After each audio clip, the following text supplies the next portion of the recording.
আসসালামু আলাইকুম। আজকে আমরা চলে আসলাম একটি গুরুত্বপূর্ণ আলোচনা নিয়ে। সেই আলোচনাটি হচ্ছে কখন আমরা অক্সিলারি ভার্ব গুলোকে মেন ভার্ব হিসেবে ব্যবহার করি এবং কিভাবে আমরা সেটা মেন ভার্ব হিসেবে ব্যবহার করতে পারি। এখানে দেখেন, যখন আমরা আমার সম্পর্কে কিছু বলবো, যেমন I am a student, I am a student.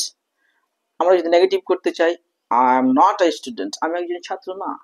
I was a student, আমি একজন ছাত্র ছিলাম। I was not a student, আমি একজন ছাত্র ছিলাম না। I will be a teacher, যখন আমরা ফিউচার বোঝাবো তখন বলবো I will be a teacher, আমি একজন শিক্ষক হব। যদি নেগেটিভ বুঝাই তাহলে বলতে হবে I will not be a teacher, আমি একজন শিক্ষক হব না।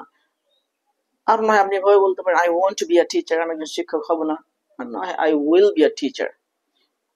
নয়তো আপনি এভাবে বলতে পারেন I will be a teacher, I want to B a teacher, আমি একজন শিক্ষক হব না।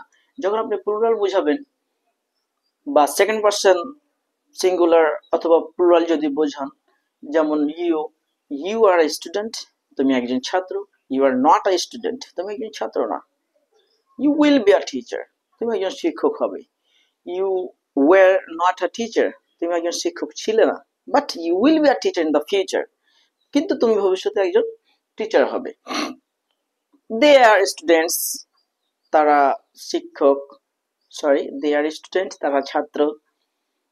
দে আর নট স্টুডেন্টস, তারা ছাত্র না। দে উইল বি টিচার্স, তারা শিক্ষক হবে। They will not be teachers, তারা শিক্ষক হবে না। দে ওয়ার টিচার্স, তারা শিক্ষক ছিল। দে ওয়ার নট টিচার্স, তারা শিক্ষক ছিল না। এইভাবে আমরা খুব সুন্দরভাবে এগুলো প্র্যাকটিস করতে পারি। প্র্যাকটিসের মাধ্যমে আপনাকে স্পিকার হতে হবে। শুধু এগুলো দেখলেই হবে না, শুনলেই হবে না, পড়লেই হবে না, আপনাকে প্রচুর পরিমাণ প্র্যাকটিস করতে হবে এভরিডে লাইফে। প্র্যাকটিস ছাড়া কোনো কিছু সম্ভব নয়। Do you know, practice makes a man perfect. এখানে যদি থার্ড পারসন সিঙ্গুলার নাম্বার হয় তখন আমরা ইজ, প্রেজেন্টের ক্ষেত্রে ইজ ব্যবহার করি, এবং ওয়াজ ব্যবহার করি হচ্ছে পাস্টের ক্ষেত্রে। যেমন হি ইজ আ, যে কোনো কিছু আপনি বলতে পারেন। হি ইজ আ টিচার, সে একজন শিক্ষক। He is not a teacher, সে একজন শিক্ষক না। But he is a doctor, কিন্তু সে একজন doctor. He was a teacher, সে একজন শিক্ষক ছিল। হি ওয়াজ নট আ টিচার, সে একজন শিক্ষক ছিল না। He will be a teacher, সে একজন শিক্ষক হবে। ভবিষ্যৎ যখন বুঝাবেন সবগুলোর ক্ষেত্রেই will be, he will be a teacher, he will not be a teacher, he won't be a teacher, এভাবে।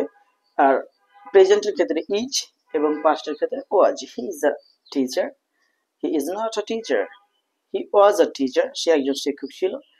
হি ওয়াজ নট আ টিচার, সে একজন শিক্ষক ছিল না।